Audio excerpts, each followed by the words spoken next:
কি অনলাইনে টিকিট করতে? জি স্যার, অনলাইনে কোনো রকম কোনো অসুবিধা না হয়েছে? স্যার, কোনো সমস্যা নাই, কোনো সমস্যা নেই। এবার খুবই ভালো স্যার।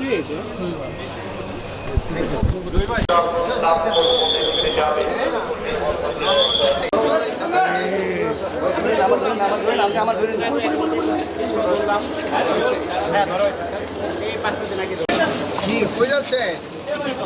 সব কিশোর বাচ্চাদার নাই কেন? টিকিট কত?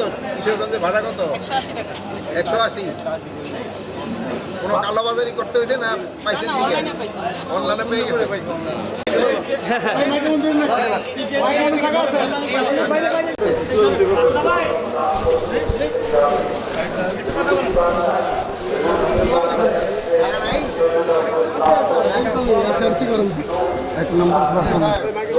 কোন জায়গায় যাচ্ছে? কতক্ষণ লাগবে এদিকে?